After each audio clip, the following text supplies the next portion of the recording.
Hi, welcome back to Living in Hope Storytime with Barbara Hagler, and Sherwood is here with us.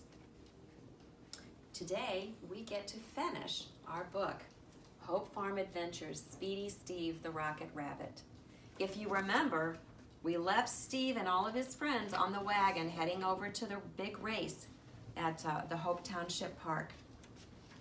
Today we get to see how it all ends, don't we? Surprise finish. It was almost, I can't show you the picture yet because that'll give it away. It was almost time for the race to start. Steve, Rita, and Benjamin were lining up with the rest of the farm animals for their part of the race. Just as they had hoped, the race was being held on the paved path that wound its way through the woods. There were so many farms competing. Steve had no idea the race would have so many entries. He knew he wouldn't likely win, but he was going to put all of his effort into it just because he could. Maybe I am Speedy Steve after all, he thought to himself. Next to Steve, Benjamin was nervous. Why did I let Steve and Rita talk me into this, he thought. They don't need me in this race. After all, I'm just Benjamin, the plain brown bunny. I hope I don't make a fool of myself and let them down. And I hope I don't make myself sick worrying. Rita seemed to sense the thoughts of her two best friends as she said to them, "Don't worry about this race, guys. Let's just do our best and have fun. Runners, take your mark. Get set. Go!" They were off. Benjamin ran like the wind. He had never felt this way before. This must be what flying feels like, he thought. I guess helping Steve the past few weeks must have helped my muscles. This feels great. Speedy Steve was straining. It wasn't as easy as he had thought, maneuvering this skateboard on the path. He had to be careful not to run over or into any of the other animals as they ran. If only he could get out ahead of the pack instead of being in the middle of it. Once the race started, he had lost sight of Benjamin and Rita.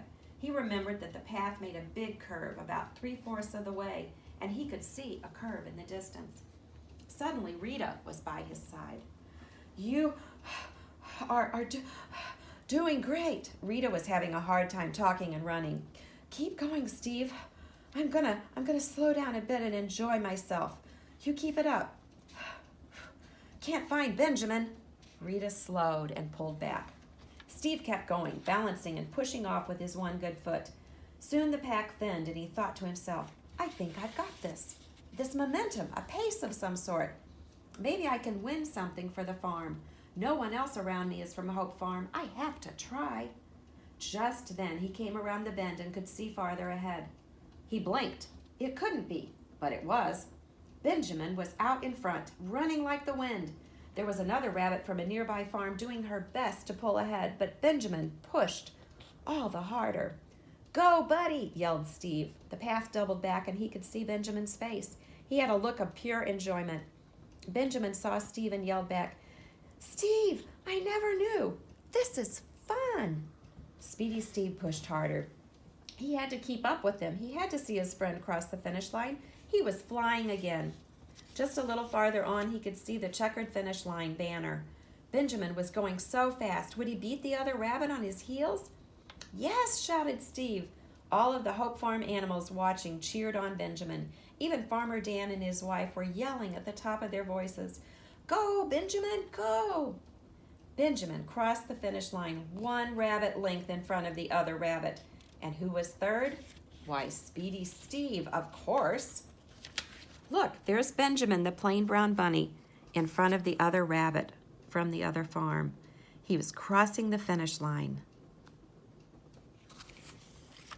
The last chapter next. There was much noise and celebrating as the Hope Farm wagon arrived back at the farm later that afternoon. Riding up front with Farmer Dan and his wife was Benjamin, and the biggest trophy the Hope Farm animals had ever seen. Steve was so happy for his friend. He knew Benjamin had always thought of himself as Benjamin, the plain brown bunny. Benjamin had spent all of his time helping Steve, and no one deserved the attention or the win more than he did. Rita and Steve stayed back to watch Benjamin being congratulated by everyone.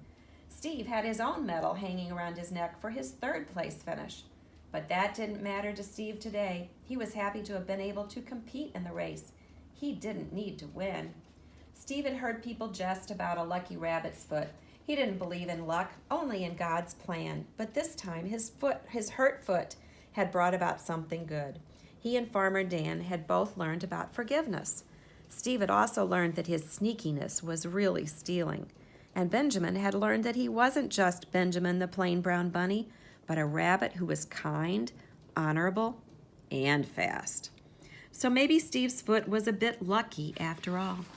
He smiled and said a prayer of thanks as he looked down at the medal he wore. 3rd place, Speedy Steve, Rocket Rabbit. He thought, I wonder where this skateboard will take me now. Thank you for being with us for this Hope Farm Adventures book. And we will soon be reading another book and find out about where Speedy Steve goes with his skateboard. Speedy Steve the Rocket Rabbit. Have a great day.